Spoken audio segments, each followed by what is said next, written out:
ॐ नमो भगवते वासुदेवाय नारायणं नमस्कृत्य नरं चैव नरोत्तमं देवीं सरस्वतीं व्यासं ततो जयमुदीरये। हे कृष्णा करुणा सिन्धु दीनबन्धु जगत्पते गोपेश गोपिका कान्त राधा कान्त नमोस्तुते। तप्त काञ्चन गौराङ्गे राधे वृन्दावनेश्वरी वृषभानुसुते देवी प्रणमामि हरिप्रिये। वाञ्छाकल्पतरुभ्यश्च कृपासिन्धुभ्य एव च पतितानां पावनेभ्यो वैष्णवेभ्यो नमो नमः। Hare Krishna. My humble pranams to all the senior devotees in the Sangha, especially Srivas Prabhu and all the senior devotees from Bangalore and different parts. So I heard that 2-3 days devotees are meditating and preparing their consciousness for the big Janmashtami day. It's a very nice initiative and nice move. So today's topic is Krishna in Hastinapur and Dwaraka. So it's a very interesting. One day, Narad Muni asked Hanuman, they happened to meet, Narada Muni met Hanuman, and Narada asked Hanuman, in Mahabharata Leela, you were just only on the flag. Why you did not take part in the Leela in an active way? Just you remained in flag. Why such an insignificant role? So Hanuman very humbly, he was such a wonderful devotee. Very, very humbly Hanuman said, I am nothing in front of Pandavas. Pandavas are so great devotees. Krishna abandoning everything, his own palace, queens, children, family, kingdom, and he went and lived with Pandavas for years and years in jungle. What more I can say? Hanuman said, whenever I think of something, there was a small incident that happened with Pandavas, an interaction between Krishna and Pandavas. The moment I think about that interaction, I feel that I am so insignificant. Then Narad Muni said, what is that? Share with me. I would like to know what is that. Then Hanuman said, in the assembly of so many kings, just before Kurukshetra battle, Krishna openly declared, Pandava's friends are my friends, Pandava's enemies are my enemies too, and Arjuna is the best friend.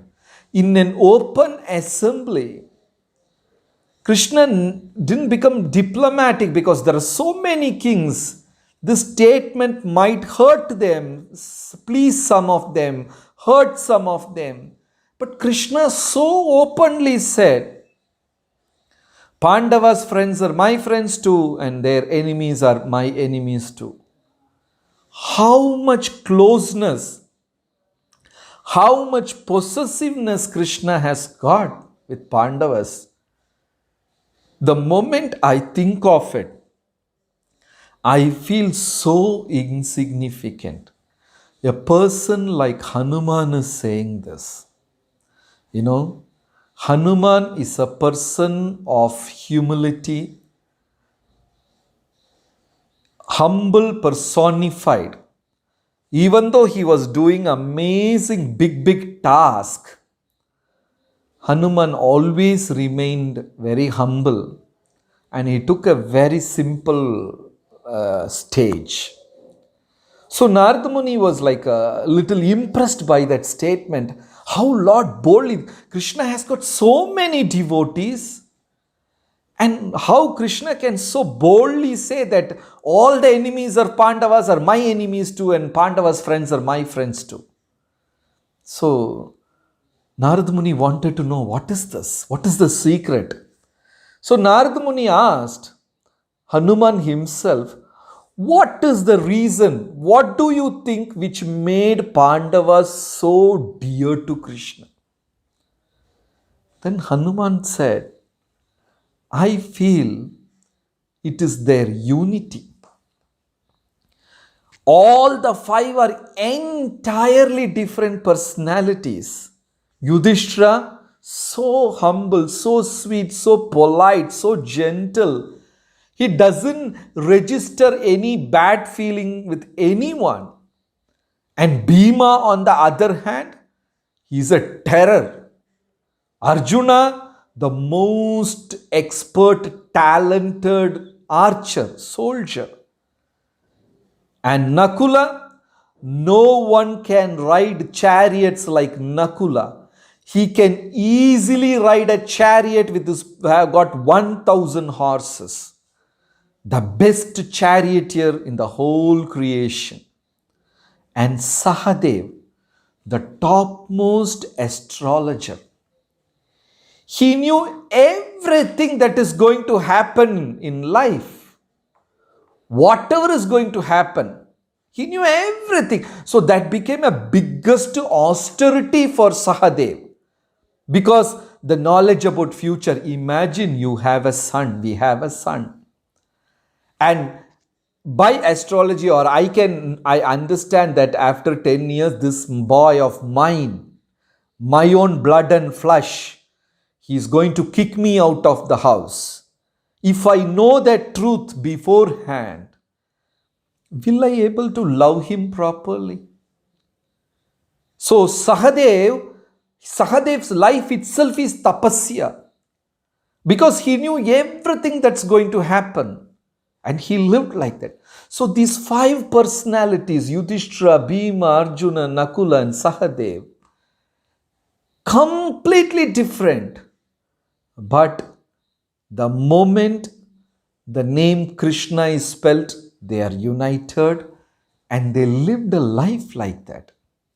And the greatest example of their unity is sharing a wife, which we can never imagine in this world. How is that possible? How is that possible? We can't even imagine what kind of unity they had sharing a common wife. And she lives one year with one husband. And when she lives in private, nobody interferes. What kind of life was it? We can't even make a picture out of it. So Hanuman said the unity, the beautiful bondage between those brothers, that Vaishnava relationship what they had between, that made them very dear to Krishna. And that is my understanding. So Narada became so happy hearing about Pandavas. Hanuman showed explicit humility.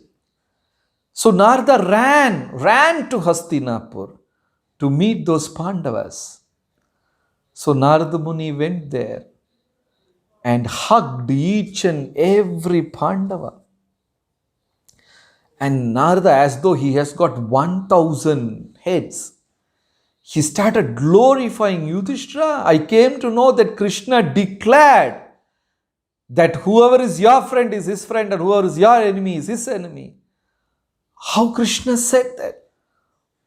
You are amazing, you are so sweet, you are wonderful devotees, you are the best. That's why Krishna loves you so much, and this and that. Then Yudhishthira, closing his ears, he said, Narada Muni, O great sage, Oh, venerable one, please stop this. When you glorify us, when you speak like this, it is pricking our heart because we know who we are exactly. Don't say like this. We beg at your feet, please don't stop this. What a Vaishnava. A great personality, Acharya for the whole universe, Narada is glorifying. And these devotees are feeling uneasy. Imagine we are there and somebody glorifies, we enjoy that glorification. We don't feel uneasy. That too, some celebrities and renowned people, significant people, when they glorify, we feel very happy, we'll pleased to listen to that. But here the Pandavas were becoming uneasy. And the Pandavas said, Narada Muni, no, it is nothing. It's nothing, what you're saying is not right. Please stop this, stop glorifying us. The moment we think of Yadus in Dwaraka, we are nothing. We always disobey Krishna. One simple thing, one day my Lord told me to loudly say that Ashwatthama is dead. I was sticking on to my stupid dharma and I did not obey Lord. I hesitated to say that. And still Lord is very merciful. He has never shown a wrong face to me. He didn't even register that. Lord is very merciful with us. But I disobeyed my Lord. I disobeyed him many times. In the battlefield, when the Lord asked me to say Ashwatthama is dead, I disobeyed. 2 times without Lord's knowledge, I went to play the game of dice, knowingly that Krishna will not like this. I disobeyed. Arjuna also said, my Lord, my Narada Muni, I too disobeyed so much, but still my Madhava is very merciful. He accepted me as his best friend. But please don't glorify us. We are not worthy of it. But we think Yadavas are the best. Narada Muni asked, how Yadavas? The total absorption in bhakti of Yadavas who live in Dwaraka is amazing. They don't have anything personal in their life. They're totally absorbed only in pleasing Krishna. But in our case, we are not like that. We want to win kingdom, we want to become kings, we are Kshatriyas, we want to regain our power. But Yadavas are not like that. Not a single jiva in Dwaraka has a personal desire. Their desires are simply to serve Krishna and nothing else. Total absorption. And Yudhishthira said, Narada Muni, if a man is fully absorbed in the mission of Krishna, in the mission of Guru, he can never see dualities in this world. His Holiness Bhakti Charu Maharaj, in one lecture, he said this. When devotees went and complained that there are some problems in the place, satsanga, temple, we are not able to get along, we are not able to be together, there is some difficulty, so want to split up, want to start a new thing. Bhakti Charu Maharaj said, please, it is your responsibility to fully absorb yourself in Krishna in devotional service. When our mind, our energy, our intelligence, if everything is fully absorbed, how will I preach more? How will I please my Guru more? What new thing can I do? How to reach new people? If we are constantly thinking about this 24 hours a day, We won't see the dualities of this world: profit, loss, victory, defeat. Somebody appreciated me, somebody hurted me, somebody accepted me, somebody rejected me. The dualities will disappear. And Yadus were so deeply absorbed in pleasing Krishna. So there is nothing else in Dwaraka apart from Krishna's topic. Everywhere you go in Dwaraka, they all speak about Krishna, Krishna, Krishna, Krishna did that, Krishna did that. We have to go to meet Krishna. Only Krishnaized. Hearing this, Narada became extremely happy. So he ran to Dwaraka. Narada Muni ran to Dwaraka. The moment he entered Dwaraka, Narada Muni started glorifying Yadus. It is very, very important to glorify devotees. In a small way at least. Narada, as though he has got 1,000 head, he was glorifying. Bhaktisiddhanta Saraswati Thakur. Anybody comes to meet him, even though an insignificant personality, and they pay namaskar, Bhaktisiddhanta Saraswati Thakur will bow down and say, Dasosmi, I am your servant.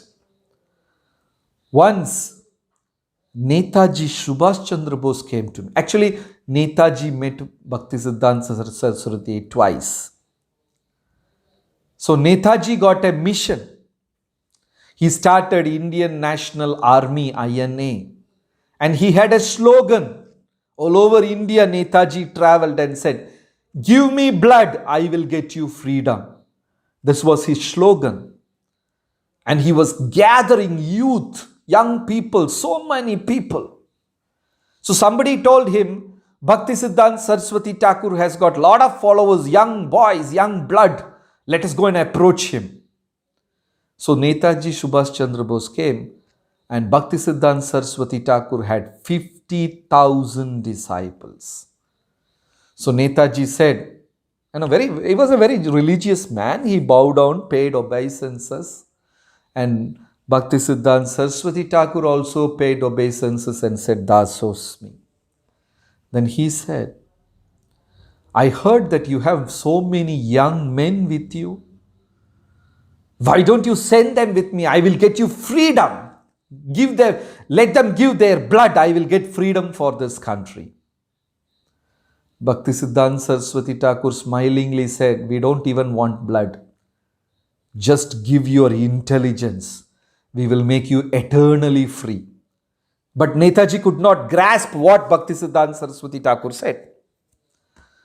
So Bhaktisiddhanta Saraswati Thakur further said to Netaji, what if you die during the battle? Because you are thinking about Britishers. Next Janma you will take birth in Britain. Will you still fight for Indian freedom? Netaji was like taken aback. Then Bhaktisiddhanta Saraswati Thakur asked, have you read Bhagavad Gita? He said, yes. So Bhaktisiddhanta Saraswati Thakur started, Yam Yam Vapi Smaran Bhavam, and he completed the shloka, Tajattante Kalevaram. Netaji completed, and Bhaktisiddhanta Saraswati asked, what's the meaning? He said, whatever at the state of consciousness, at the time of death, he will attain that without fail. So, then this man was taken aback. Nobody had explained to me this. But now, I am very far into it, I can't go back. But this conversation had made a real impression, and he went back. Anyway, Yadavas were totally impressed. Oh, we said this example, how Bhaktisiddhanta Saraswati Thakur was very respectful even to politicians and others. Total absorption of Yadavas. So Narada Muni went there to Dwaraka.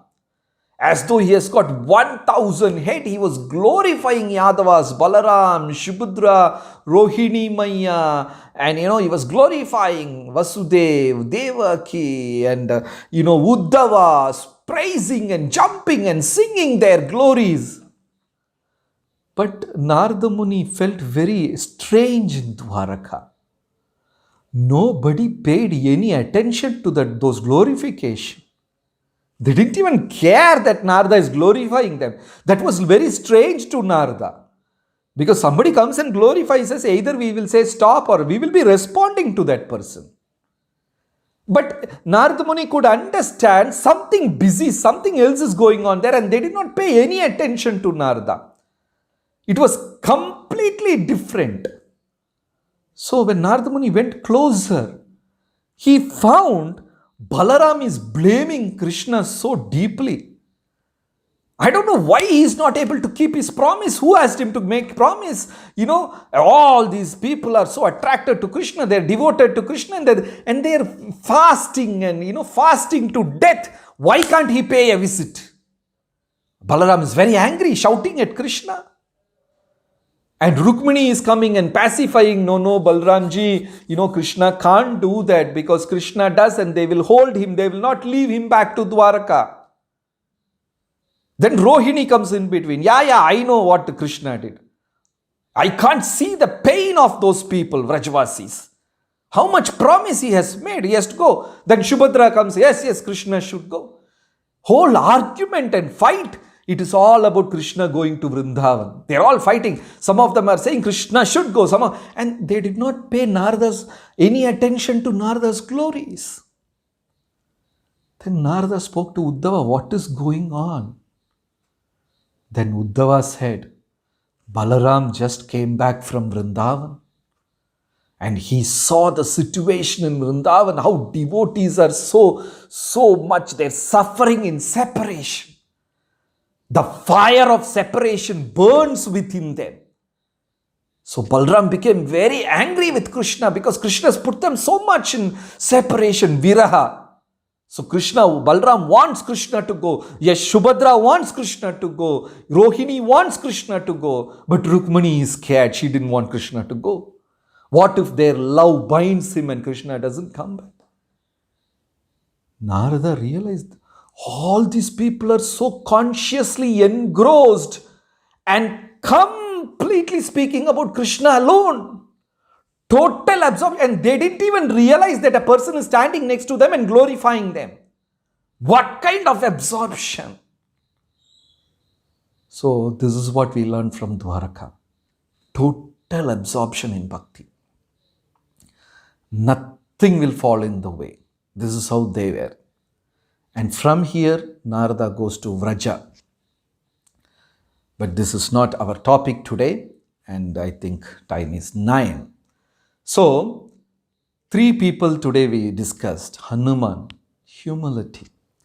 Even though he has such a wonderful talent, so significant, so powerful, could do amazing seva, always remained humble. And Pandavas, they were united in Krishna consciousness. But Yadavas, they were totally absorbed in Krishna. Anyway, I will conclude the other part also, otherwise it won't be complete. Anyway, that's a big story, but Narada moved to Vraja. After hearing so much about Vrindavan, he went to Vraja.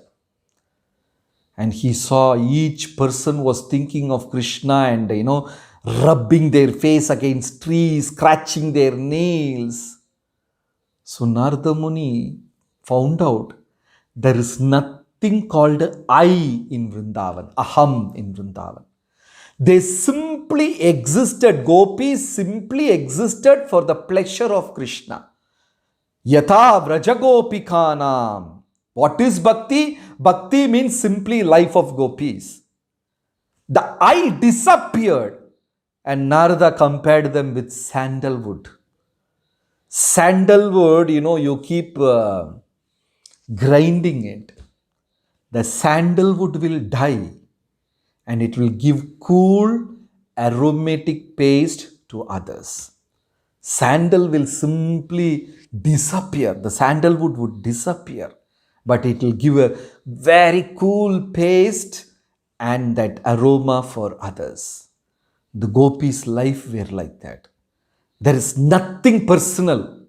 There is nothing about them. When we talk, I did that, my plan, my nature is like that, my talents are like that, I want it to be like that, my plans are like that. That's how we live. Gopis were like sandalwood. There is nothing about themselves. They disappear pleasing Krishna.